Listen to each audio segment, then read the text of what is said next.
자, 여러분들과 함께 에베소서 5장 8절부터 14절까지의 말씀을 살펴보도록 하겠습니다. 예, 오늘날 현대인들은 모두 정신없이 하루를 지내는 것 같습니다. 참으로 일상이 바쁩니다.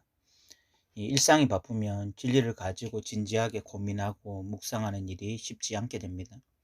그냥 이 하루하루 자신에게 주어진 일을 해결하는 것만으로도 이 벅차게 되어 있습니다. 그런데 성경은 이렇게 말씀합니다. 로마서 12장 2절에 보면 너희는 이 세대를 본받지 말고 오직 마음을 새롭게 함으로 변화를 받아 하나님의 선하시고 기뻐하시고 온전한 뜻이 무엇인지 분별하도록 하라. 성도들은 이 세대를 본받지 말아야 되고 마음을 새롭게 해야 된다고 성경은 말합니다. 그리고 하나님의 뜻을 분별해야 한다고 말합니다.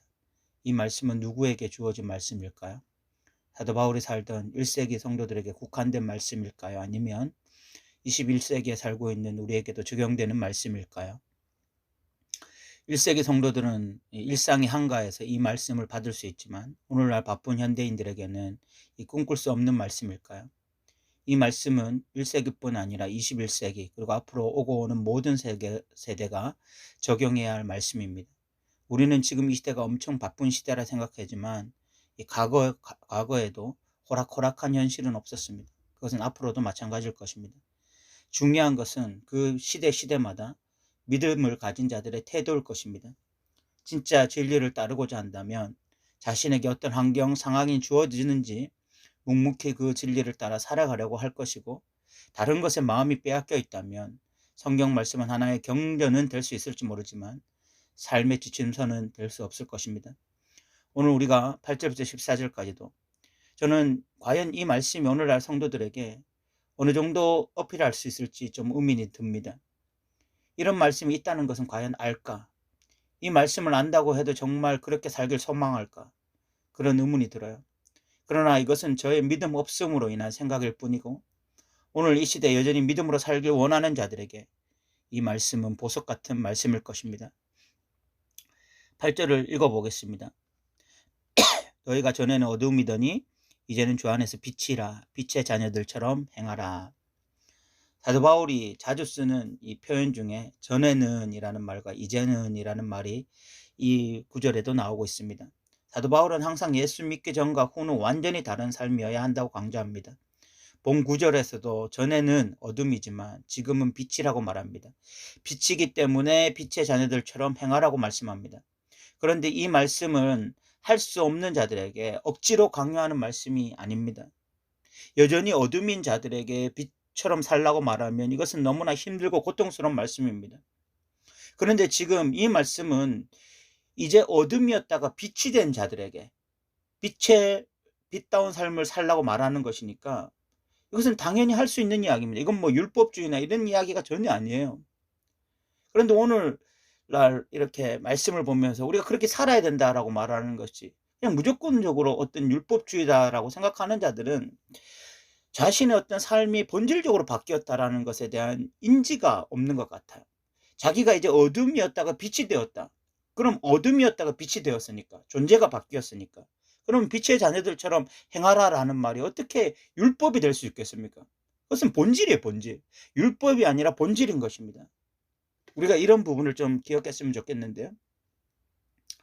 그리고 또 저의 의문점은, 그런데 이 그리스도인들 중에서 얼마나 많은 사람들이 빛의 자녀로 행하는 것에 관심이 있을까요? 어떤 그리스도인들에게 이 말씀은 그냥 경전에 나오는 좋은 이야기 정도로 들리지 않을까요? 그래서 그렇지라고 동의할 수 있을지 몰라도 정작 자신의 삶에 이 말씀을 적용하는 것에는 관심이 없을 수 있다라는 생각도 듭니다. 그러나 여전히 진리를 사랑하는 자들, 여전히 주의 뜻대로 살기를 원하는 자들에게 빛의 자녀들처럼 행하라, 이 말씀은 천둥소리로 들릴 것입니다. 9절에 빛의 자녀들처럼 행하는 것이 구체적으로 무엇인지 나옵니다. 세 가지를 말하고 있습니다.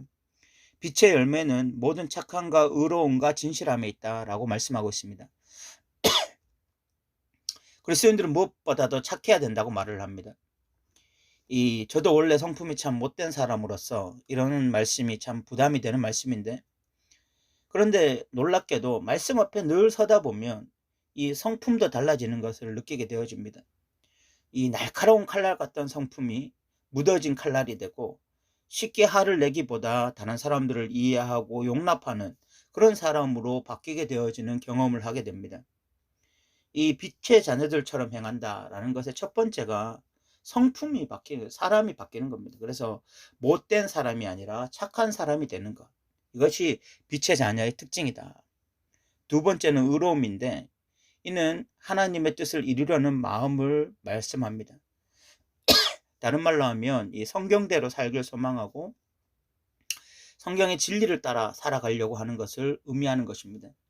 그러니까 우리가 의롭다라고 하는 것은요, 뭐 인간적으로 저 사람보다 더 도덕적이다, 저 사람보다 더 착하다, 뭐 이런 개념이 아니라, 결국 의로움이라고 하는 것은 진리에 근거한 것인데, 그 진리라고 하는 것은 성경이죠. 그래서 성경을 따라 사는 것, 그러니까 성경을 따라 살려고 하는 그 성품, 그런 태도, 그것이 바로 의로움인 것입니다. 세 번째는 진실함이라고 말을 하고 있습니다. 이는 거짓으로 다른 사람들을 대하지 않는 것을 말을 하는 것입니다. 우리 인간들에게는 모두 다 이 인정 욕구라는 것이 있어요.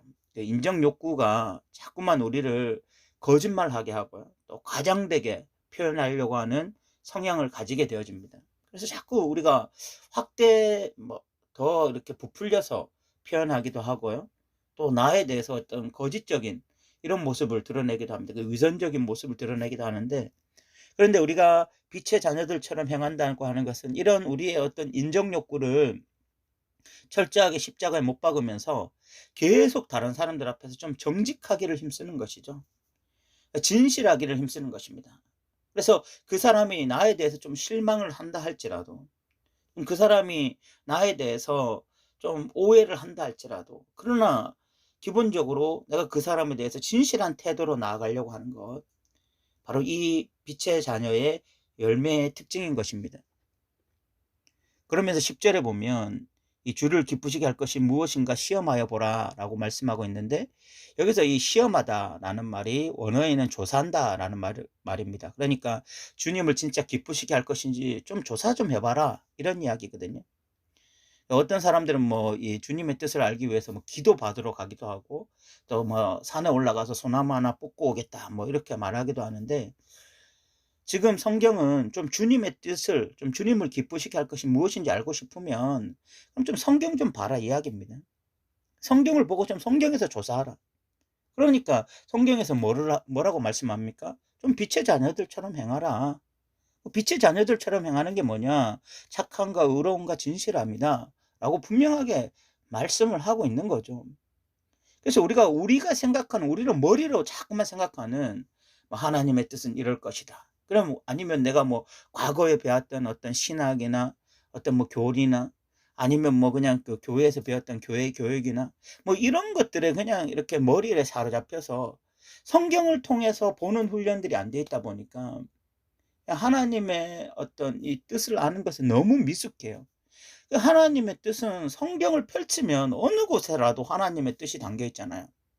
성경을 우리가 이렇게 특별 계시라고 하잖아요. 그러니까 하나님의 계시가 담겨져 있는 책. 그 계시라는 것이 하나님의 뜻 아닙니까? 그러니까 하나님의 뜻이 담겨져 있는 책이 성경이니까 우리가 성경을 자꾸만 조사하는, 자꾸만 이 성경을 가까이 하는 이 훈련을 하면 하나님의 뜻, 우리 성도들을 향한 하나님의 뜻, 하나님의 백성들을 향한 하나님의 뜻을 너무나 자연스럽게 알 수 있을 텐데, 순간순간 알 수 있거든요. 에베소서 1장에도 하나님의 뜻이 나와 있고, 2장에도 나와 있고, 3장에도 나와 있고, 4장에도 나와 있고, 5장에도 나와 있고, 그리고 각 장마다 또 뭐 각 단락마다 나와 있고, 이런 하나님의 뜻을 계속해서 분별해 나갈 수 있을 텐데, 성경을 조사하지 않기 때문에, 성경에 별로 관심이 없기 때문에, 경전으로서는 사랑하지만 삶의 지침서로서 정말 이 말씀을 내가 깨달아서 이 말씀을 내 삶에 적용하며 살아야 되겠다, 이런 마음이 없기 때문에 정말 이 하나님의 뜻을 아는 것에 너무 미숙하다는 생각이 듭니다. 그러면서 11절에 보면 너희는 열매 없는 어둠의 일에 참여하지 말고 도리어 책망하라. 과거의 삶으로 살면 안 된다는 것입니다. 빛의 자녀가 아니었던 그 어둠일 때에 그 삶에 참여해서 더 이상 살아가면 안 된다라고 성도들은 말하고 있습니다. 그러면서 12절에 보면 그들이 은밀히 행하는 것들은 말하기도 부끄럽다. 이 사람들의 그 어둠의 일이 무엇이었습니까? 그 앞부분에 보면은 바로 이 사람들은 그 음행 그리고 탐욕 이런 것들이 이 사람 이 어둠의 일의 특징적인 삶의 모습이었습니다. 말하기도 부끄러운 그런 삶이죠.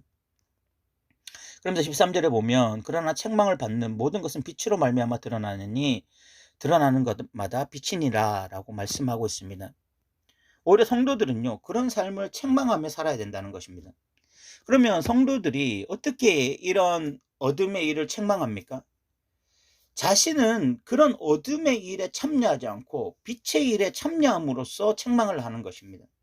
내가 어떤 그 하나님의 백성으로서 빛의 열매를 맺으면서 살아갈 때에 어둠의 일들을 책망하는 것입니다. 결국은 정말 중요한 것이 뭐냐면 나에게 빛의 자녀처럼 사는 삶이 있어야 돼요.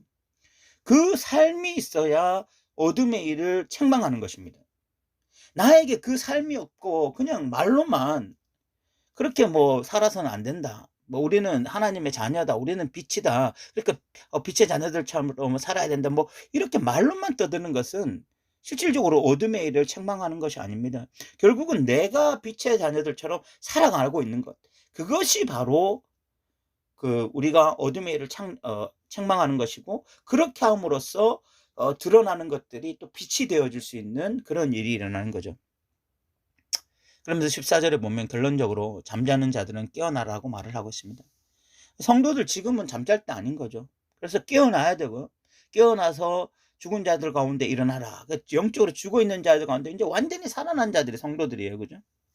왜냐하면 그리스도께서 너희에게 비추시리라 하셨느니라. 이제 그리스도의 빛이 지금 성도들에게 온전히 비추고 있으니까 우리는 완전히 깨어나서 이런 빛의 자녀들처럼 행하라라고 오늘 성경이 말씀하고 있습니다. 오늘 우리는 이 성도들의 어떤 빛의 삶, 빛된 성도들, 그래서 빛의 자녀들처럼 살아야 된다는 것에 대해서 성경을 통해서 나누었습니다.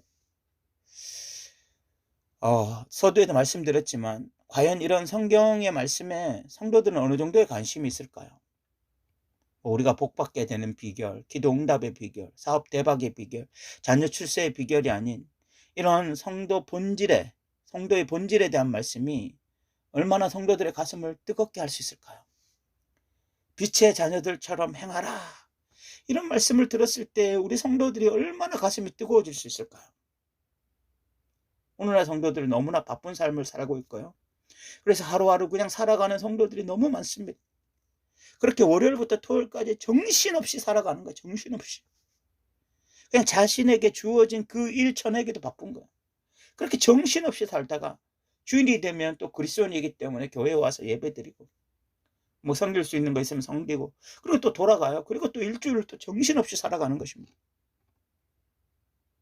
이런 삶을 살아간다면 성도들이 본질적인 삶에 관심을 가질 수도 없고 그런 에너지도 없어요.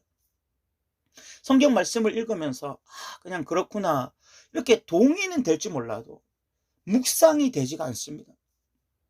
묵상이 되지가 않아요. 빛의 자녀들처럼 행하라. 이런 말씀이 깊이 묵상되어져야 되거든요. 그런데 이런 말씀이 묵상이 되는 게 아니라 동의가 되는 거예요. 근데 이 말씀은요, 1세기 그리스도인들 뿐만이 아니라 오늘 21세기 성도들에게도 동일하게 선포된 말씀이에요. 오늘날 그리스도인들은 마치 이 시대가 가장 믿음으로 살기 어려운 시대인 것처럼 말하지만 이 성경이 쓰였을 땐 1세기, 또 중세 시대, 근세 시대 이런 시대는요 더 신앙을 지키기 어려운 이유들이 너무 많았습니다. 그런데도 그 시대마다 이런 빛의 자녀들처럼 행하라 이 말씀이 깊이 묵상되어진 성도들이 있었습니다. 성도들, 하나님의 자녀들, 빛의 자녀들이 있었습니다. 그 사람들은 이 말씀을 깊이 묵상했습니다. 그리고 어떻게 빛의 자녀들처럼 살 수 있을까? 내가 이제 어둠이 아니라 빛인데 그럼 내가 어떻게 살 수 있을까? 이런 것들을 진지하게 성경 앞에서 고민하고 그리고 착함과 의로움과 진실함 이런 것들의 열매를 맺으며 살기를 소망하며 하나님 앞에 기도하며 나아갔던 그런 믿음의 자녀들이 있었습니다. 그래서요 진짜 믿음은 그 시대를 뛰어넘어요. 21세기가 아무리 바쁘고 그래서 뭐 정신없이 우리를 한 주간 뭐 몰아세운다 할지라도 그런 정신없는 삶에서 스톱을 외칠 수가 있고, 내가 좀 진리를 묵상해야 되겠다라고 선언할 수 있고, 그래서 말씀을 깊이 묵상하면서 그 깊이 묵상된 말씀을 가지고 하나님 앞에 나아가 기도하며, 그리고 내 삶에 그것을 적용하기를 소망하는, 그것이 바로 살아있는 믿음의 특징입니다. 여러분, 오늘 성경 분명히 말씀하죠. 빛의 자녀들처럼 행하라. 이 말씀이 깊이 묵상되어지기를 바랍니다. 오늘도 들어주셔서 감사합니다.